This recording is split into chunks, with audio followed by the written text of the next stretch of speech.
지난해 12월 3일 밤 대한민국은 45년 만에 비상계엄이라는 충격적인 상황을 마주했습니다.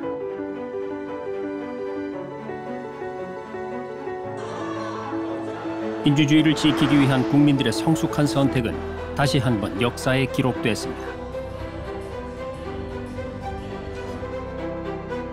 하지만 대한민국 외교는 사실상 멈춰섰습니다. 계엄이라고 하는 난리가 난 거잖아요. 그러니까 난리가 난 집이다 보니까 오기로 했던 사람들도 안 오고 또 있던 사람들도 서둘러 나가고 또 우리가 또 가서 만나야 할 일정들도 제대로 소화하지 못하는 외교 참사가 일어났다고밖에 말할 수밖에 없을 것 같아요. 그리고 약 6개월 뒤인 올해 6월 4일 역대 최다 득표로 국민의 선택을 받은 새 대통령이 선출됐습니다. 5,200만 국민이 보내주신 5,200만 가지 열망과 소망을 품고 오늘부터 저는 대한민국 제21대 대통령으로서 진정한 민주공화국, 진정한 대한민국을 향한 첫발을 내딛습니다. 미래가 우리를 향해 멈춰있던 대한민국의 외교 시계는 다시 본격적으로 움직이기 시작했습니다. 성장을 회복해서 6개월간의 외교 공백을 딛고 새롭게 출발하는 이재명 정부. 흔들린 대한민국의 위상을 다시 세울 수 있을지 우리 국민은 물론 전 세계가 주목하고 있는데요. 트럼프 2기 시대와 이에 대한 중국의 견제 등 격변하는 국제 정세 속에서 국익 우선의 실용 외교를 천명한 이재명 정부의 외교 안보 전략은 무엇일지 이슈본이 알아봅니다.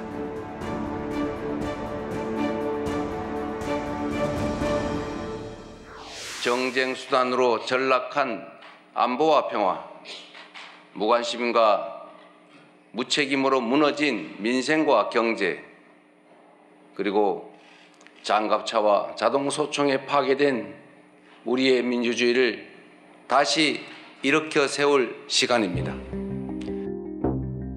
2024년 12월 3일 밤 10시 23분에 선포된 비상계엄은 대한민국 내부뿐 아니라 외부로도 치명적인 타격이었습니다. 왕이 중국 외교부장 방한 취소, 로이드 오스틴 미 국방장관 방한 보류, 울프 크리스테르손 스웨덴 총리 방한 무산 등 한국을 찾으려 했던 세계 각국 지도자들의 발걸음이 계엄 사태로 멈췄습니다.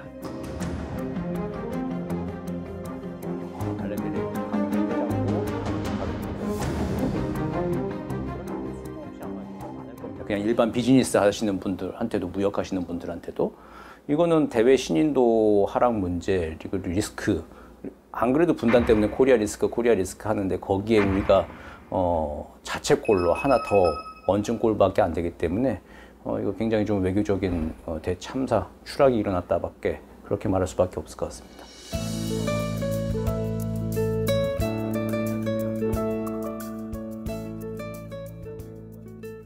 한미 연합사 체제에서 한국 군의 병력 이동은 한미 연합 사령관이 알아야 되는 사안이에요.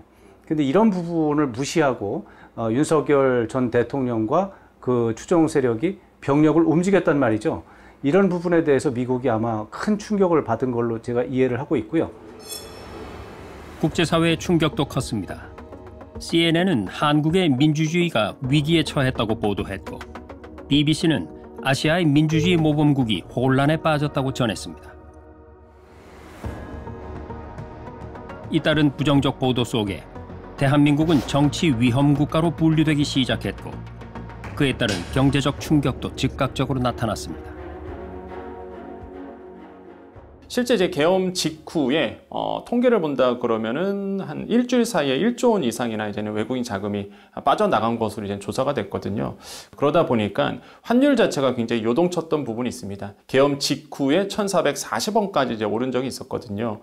그렇기 때문에 사실 계엄 사태는 우리나라의 경제에 악영향을 미쳤다. 이거는 누구도 부정할 수 없는 명확한 사실이다라고 말씀드릴 수 있습니다. 이후 6개월간 이어진 권한대행 체제는 외교 공백을 한층 더 깊게 만들었습니다. 사실 외교라고 하는 것은 이제 가만히 있으면은 뭐 아무것도 안 하는 것처럼 보일 수 있지만 매일 밤 외교 전문이 오고 가고 수많은 나라들과 각기 다른 현안이 계속 오고 가고 가장 중요한 결정을 하는 대통령이 없다라고 하는 것은 그야말로 외교 공백 상황인 거고, 다시 말해서 다양한 곳에서 외교 실무적으로는 어떤 결정들이 지연되고 미뤄지고 안 된다는 얘기죠. 특히 올해 1월 트럼프 대통령 취임 후 각국이 발빠르게 정상 외교에 나서는 동안 대한민국은 철저히 소외되는 상황이 벌어졌습니다. 트럼프 대통령이 추구하는 협상 방식은요, 탑다운 방식입니다. 그러니까 수장이 만나서 대통령과 대통령이 만나서 이야기하는 방식을 굉장히 좋아하는데, 사실 우리나라에는 정치적 공백기가 있었습니다. 트럼프 대통령이 만나려고 해도 만날 사람이 없었던 거죠. 더 큰 문제는 트럼프 행정부의 고율 관세 정책이 한국 경제에 직격탄이 되고 있다는 점입니다. 트럼프 대통령은 외국산 자동차와 부품에 대해 25% 관세를 부과하겠다고 공식 발표했습니다. 일단 경제계에서 가장 싫어하는 것이 이제 불확실성입니다. 사실상 바이든 전 대통령과 협약을 맺었던, 약속을 했던 보조금이라든지 아니면 지원 정책들이 사실 트럼프 대통령이 이제 취임하고 나서 사실상 이게 불확실성으로 변해버렸거든요. 그 결과 미국에 대규모 투자를 해온 우리 기업들이 직접적인 피해를 입고 있습니다. 미국 정부가 기존에 제공하던 세금 감면이나 보조금 등의 혜택이 불확실해지면서 투자 계획에 차질이 생긴 건데요. 여기에 더해 트럼프 대통령은 철강과 알루미늄에 대한 관세율을 25%에서 50%로 대폭 인상했습니다. 현대자동차 입장에서 본다 그러면 막대한 금액을 미국에 투자하기로 약속을 했지만 결국에는 25%의 품목 관세를 지금 받고 있거든요. 이런 것들이 사실 자동차 업계에 악재로 작용할 수 있겠고, 삼성전자나 SK하이닉스가 칩스법에 의해서 사실상 보조금을 받기로 했던 부분, 이거 아직 우리 못 받았거든요. 약속만 해놓은 상태고, 이런 게 불확실성이 커지다 보니까 어디에 장단을 맞춰서 투자를 해야 될지 이 경영에 대한 어떤 플랜이 나오지 못한다는 거죠. 오는 7월 8일 미국과의 상호 관세 유예 기간이 종료될 예정으로 이재명 정부에게는 첫 번째 외교적 시험대가 될 전망입니다. 전문가들은 트럼프 대통령의 독특한 협상 방식에 맞춘 전략적인 접근이 필요하다고 말하는데요.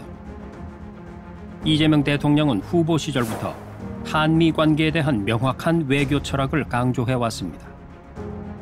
한미 동맹을 안보의 핵심 축으로 하되 경제 문제에서는 서로를 존중하고 함께 이익을 추구하는 방향으로 접근하겠다는 겁니다.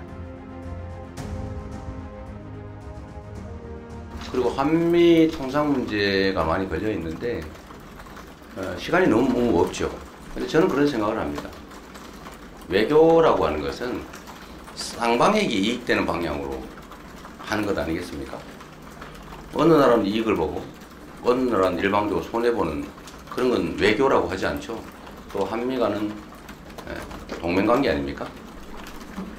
서로 존중하고 공정성의 원칙, 신뢰의 원칙 위에 호혜, 쌍방이 모두 도움되는 길을 합리적으로 찾아가는 과정이 꼭 필요하겠다. 그러니까 예전에 정치군사적인 면에서 이게 수치적 동맹, 미국이 우위에 있고 우리가 약간 거기에 혜택을 보는 끌려다니는 듯한 그런 동맹에서 지금은 분명히 점점 수평적인 동맹으로, 누가 봐도 대한민국은 지금 이제 부인할 수 없는 선진국이 되어 있는 상황인데 거기에 맞춰서 또 전 세계에 메시지 내고 한미 관계에 있어서도 그렇게 그런 차원에서 대응을 해나간다 한다면은 미국 입장에서 봤을 때는 언제나 얘를 지켜줘야 되고 먹여줘야 되고 하는 친구가 아니라 알아서 이제 잘 성장을 해서 어느덧 이제 뭔가 주고받을 수 있고 그리고 말도 잘 통하고 있는 친구가 됐다면 그게 훨씬 더 좋은 동맹국이겠죠. 그러니까 미국도 이제 그건 10분 또 인정하고 동맹의 가장 좋은 사례로 늘 미국에서도 설명을 하는 바이기 때문에 그 점에 좀 신뢰를 가지고 우리가 좀 담대하고 좀 평안하게 대범하게 좀 계속 나갔으면 좋겠습니다.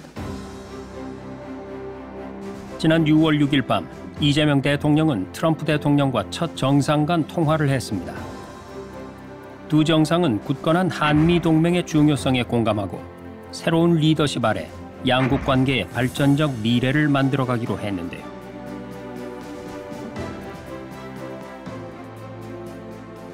두 대통령은 한미 간 관세 협의와 관련 양국이 만족할 수 있는 합의가 조속히 이루어지도록 노력해 가기로 했습니다. 실무 협상에서의 가시적 결과를 얻도록 독려하기로 했습니다. 트럼프 대통령은 이재명 대통령을 방미 초청하며 다자회의 또는 양자 방문 계기 등 가급적 이른 시일 내에 만나기로 했습니다. 트럼프 대통령과의 통화 직후 G7 의장국인 캐나다의 초청을 받은 이재명 대통령은 2025 G7 정상회의 참석을 공식 확정했습니다. 흔들렸던 대한민국 외교가 본격적으로 복원됐음을 알리는 상징적 행보로 해석됩니다.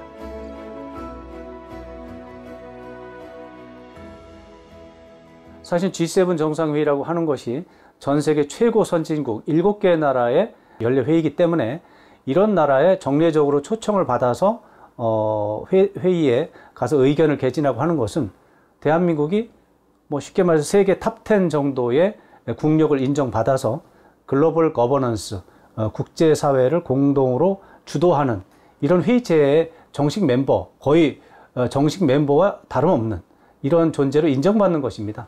대한민국의 외교 공백, 정상 차원의 외교 공백이 이로써 끝난다. 이제 새롭게 정상화됐다. 이런 것들을 전 세계적으로 보여주는 그런 의미가 가장 상징적인 차원에서는 큰 의미가 있다고 볼 수가 있겠고요. 이번 G7 정상회의를 통해 한미 정상 간의 첫 대면이 이루어질 텐데요. 관세 갈등 해소는 물론 한미동맹 강화와 경제 협력 방안에 대한 새로운 초석을 놓을 것으로 기대되고 있습니다. 저는 일단 의미를 크게 부여합니다. 왜냐하면 드디어 이제 정상과 정상이 만나는 첫 자리거든요. 그렇게 된다 그러면 트럼프 대통령이 가장 선호하는 방식이기도 하고 이 안에서 이제 탑다운 방식으로 논의가 될 거라고 봐요. 많은 분들이 오해하시는 게 이제 정상과 정상이 만난다. 그럼 그때 가서 즉흥적으로 뭔가 이루어진다? 그게 아닙니다. 이전에 이미 실무단에서 물밑 협상을 다 해놓거든요. 시간은 물론 촉박하지만은 분명히 정상이 만나기 때문에 그 실무단들이 미리 통상에 대한 부분을 합의점을 분명히 찾을 거라고 봐요. 그 뜻은 뭡니까? 속도가 굉장히 빨라질 수 있다는 거죠. 드디어 이제는 외교적으로나 경제적으로 사실상 이제는 공백기는 이제 끝났다라는 거, 불확실성이 사라졌다는 점에서 굉장히 좀 환영할 만하다 생각을 해봅니다. 트럼프 대통령은 이재명 대통령에게 미국 공식 방문도 제안했습니다. 아마 7월 말 이전에 이재명 대통령이 미국에 가는 일정 이런 것들을 염두에 두고 초청을 하신 게 아닌가. 아마도 7월 말쯤에 워싱턴을 방문해서 제대로 된 정식 회담이 열리지 않을까 이렇게 예상할 수 있습니다. 이어서 6월 9일 이재명 대통령은 이시바 일본 총리와도 통화를 하고 한일 간 협력 강화의 의지를 재확인했는데요. 경제, 문화 교류 확대와 한미일 3국 협력에 대한 공감대를 나눴습니다. 특히 한일 국교 정상화 60주년을 맞는 올해 양국 국민들 간의 활발한 교류 흐름에 주목하면서 당국 간 의사소통도 더욱 강화해 나가자고 했습니다. 또한 양 정상은 그간 한미일 협력의 성과를 평가하고 앞으로도 한미일 협력의 틀 안에서 다양한 지정학적 위기에 대응해 나가기 위한 노력을 더해 나가고자 했습니다. 양국 정상은 G7 정상회의에서의 회담 가능성도 논의했는데요. 한일 정상 간의 첫 만남인 만큼 상호 신뢰 회복의 계기를 마련할 걸로 전망됩니다. 이제 한일 정상회담이 있을 것으로 예상이 되는데요. 다자회담을 이용해서 약식으로 회담을 하는 것이고 이재명 정부가 출범한 지 10일 만에 열리는 회담이기 때문에 어떤 구체적인 복잡하고 구체적인 의제를 놓고 굉장히 좀 고도의 협상을 하기에는 너무 어렵다. 이제 한미 관계 정상화가 60주년이거든요, 올해가. 올해 남은 기간에 60주년 기념 행사를 어떻게 할 건가. 성대하게 할 건지, 어디서 할 건지 이런 부분에 대해서 두 정상이 공감대가 이루어진다면 100점 만점에 100점을 줄 수도 있겠습니다. 전문가들은 이재명 정부의 실용 외교가 분명한 방향성을 갖고 있다고 평가합니다. 한미 동맹이라는 큰 틀은 유지하되 그 안에서 자율적 외교 공간을 확보하고 이념이나 진영 논리에 얽매이지 않는 철저한 국익 중심의 판단이 핵심이라는 겁니다. 국익 중심의 실용 외교를 통해 글로벌 경제 안보 환경 대전환의 위기를 국익 극대화의 기회로 만들겠습니다. 굳건한 한미 동맹을 토대로 한미일 협력을 다지고 주변 국가의 관계도 국익과 실용의 관점에서 접근하겠습니다. 이재명 정부의 실용 외교 기조가 특히 주목받는 분야는 바로 중국과의 관계입니다. 중국과의 균형 외교라는 말을 흔히 쉽게들 하는데 이거는 뭔가 오해가 좀 있습니다. 뭐냐면 대한민국 외교의 근간, 중심축은 언제나 한미동맹이 기본축입니다. 한중 관계라든가 주변국 관계는 매우 중요한 관계지만 상대적으로는 한 칸 더 바깥에 있다라는 말씀을 좀 드리고, 그런 차원에서 균형이라는 말을 쓴다면 되는데, 이 균형이라는 말이 꼭 미국과 중국 사이에서 중간에서 양쪽에서 왔다 갔다 한다 이런 어떤 이미지를 준단 말이죠. 그건 아니라는 겁니다. 그건 아니고 한미 동맹은 견고하게 유지하고 한중 관계도 그에 못지않게 아주 서로가 협력적으로 우호 최고의 수준에서의 동반자 관계, 이 관계를 계속 관리를 해 나가는 것이 우리 대한민국의 국익이고 그게 기본이거든요. 산업통상자원부에 따르면 지난해를 기준으로 한중 간 교역 규모는 약 2,700억 달러. 중국은 우리나라의 최대 교역국입니다. 중국은 또 우리의 최대 수출국으로 역시 지난해 기준 대한민국 전체 수출의 19.5%를 차지하고 있습니다. 최근 한중 관계 악화로 중국 수출의 비중이 줄어들긴 했지만 여전히 우리 수출의 5분의 1을 차지하고 있는 건데요. 만약 이런 중국과 외교 불안정이 계속된다면 우리 경제의 회복에도 큰 제약이 따를 수밖에 없습니다. 윤석열 전 정부 같은 경우에는 사실상 중국을 배제하고 나서 공급망을 짜려 했던 부분이 있었거든요. 하지만 아마 이재명 정부에서는요, 이 중국과의 관계 회복이 요구되어지고 또한 중국 내에서도 한국과의 관계를 맺어야 된다는 목소리가 높기 때문에 아마 생각보다 빠르게 좋은 흐름으로 이어갈 수도 있다고 생각을 해봅니다. 6월 10일 오전 이재명 대통령은 시진핑 중국 국가주석과 약 30분간 통화를 했습니다. 양국 정상은 냉각됐던 한중 관계의 복원과 실질적 협력 강화 방안을 중심으로 의견을 나눴습니다. 두 정상은 양국 국민의 삶에 실질적으로 기여할 수 있도록 한중 관계를 발전시켜 나가는 것이 중요하다는 데 공감하고 상호소통, 인적 문화 교류를 강화하여 양국 국민들 간 우호 감정을 제고해 나가며 경제협력 등 실질적인 협력 분야에서 양국 국민들이 체감할 수 있는 성과를 만들어 나가기 위해 공동의 노력을 기울여 나가기로 했습니다. 특히 오는 11월에는 경주에서 아시아 태평양 경제 공동체 APEC 정상회의가 열립니다. 우리나라는 의장국으로서 주요국들을 초청해 다자 외교 무대를 펼칠 예정인데요. 이재명 대통령은 시진핑 주석에게 APEC 정상회의 참석을 공식 제안했습니다. 중국 측이 참석을 확정한다면 11년 만에 시진핑 주석의 방한이 이루어지게 됩니다.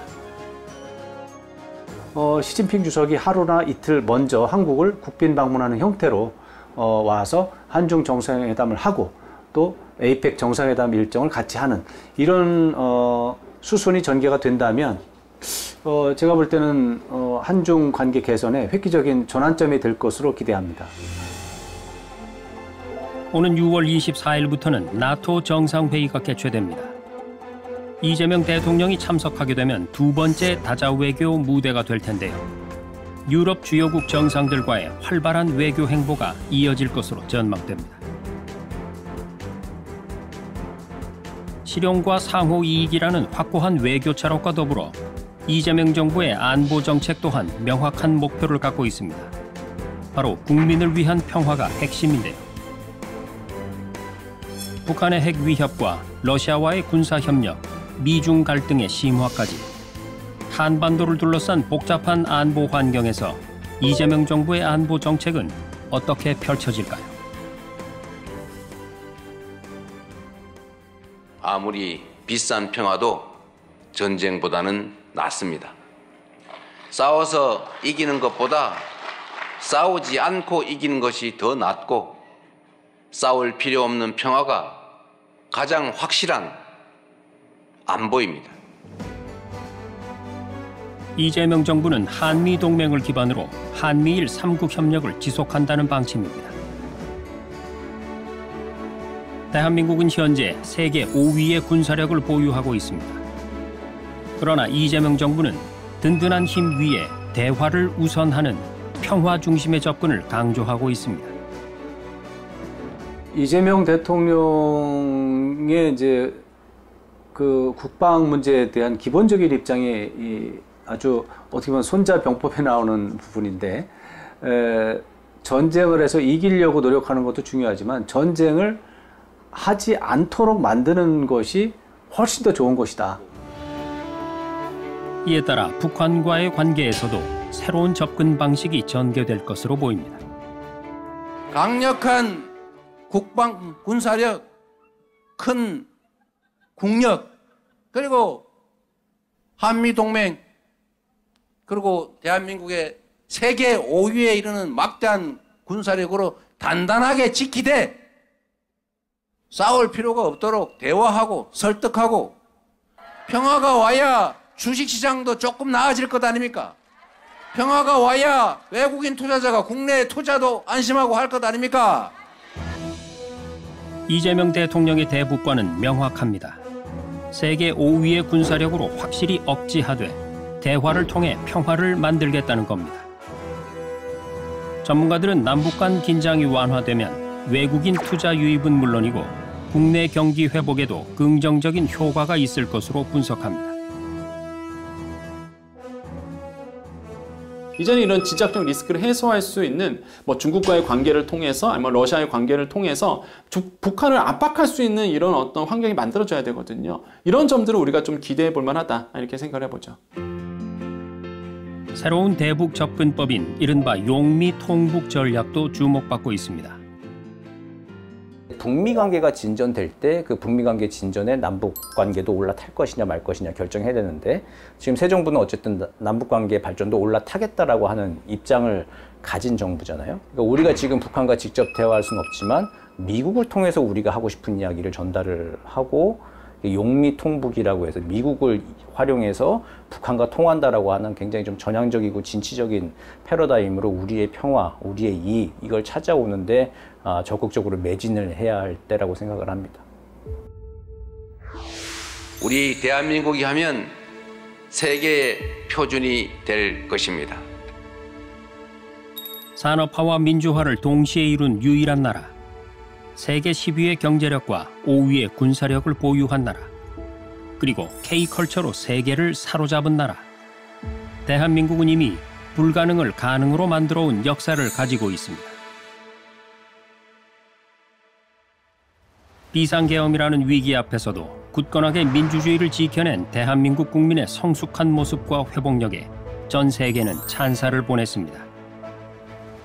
대한민국이 어려운 여건이지만 맞춰서 이제 준비하고 대응하고 조건을 이제 형성해 가면서 여기까지 발전을 해온 거기 때문에 이번에도 이제 그런 기회로 삼아서 좀 적극적으로 대응을 하면은 충분히 우리 역량으로는 해낼 수 있다, 이제 이렇게 생각을 합니다. 복잡하고 어려운 국내외 상황 속에 출범한 이재명 정부. 진짜 대한민국을 만들어 달라는 국민의 기대와 응원 속에 취임과 동시에 경제 회복을 위한 전담반을 구성하고 6개월간의 외교 공백을 메우기 위한 발걸음을 쉴 틈 없이 이어가고 있습니다.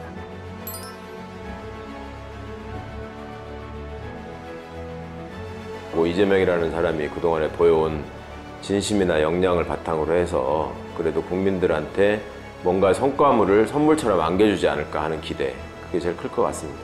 공익을 위해서 열심히 일하고 사람들을 위해서 열심히 일하고 그 사람이 행복해하는 모습을 보고 내가 행복을 찾는 형의 인간은 쉽지 않습니다. 진짜로. 이재명은 사람에게서 기운을 얻는 사람이다. 사람들에게 이재명 일 잘하더라, 이런 칭찬이 그렇게 행복하다라고 늘 고백하시지만 그게 농담이 아니라 실제로 사람들에게 어떤 요구를 받으면 부담스럽고 짜증나고 싫다가 아니라 나를 찾아주는구나, 나한테 일을 시키려 하는구나, 내가 해결할 게 있구나라고 더 기운이 나는 모습을 여러 번 봐서 사람이 사람을 돕는 세상이 정치라고 한다면 정말 최적화된 사람이구나 라는 생각이 여러 번 들었습니다. 대한민국 주권자의 충직한 일꾼으로서 5,200만 국민의 삶과 국가의 미래를 위탁받은 대리인으로서 제21대 대통령에게 주어진 책임을 충실하게 이행하겠습니다. 고맙습니다. 위기를 기회로 바꾸어온 대한민국. 이제 다시 한번 때가 왔습니다. 외교 안보 강국으로, 경제 선진국으로, 평화롭고 번영하는 한반도를 향해 새롭게 출발하는 대한민국의 미래를 기대해 봅니다.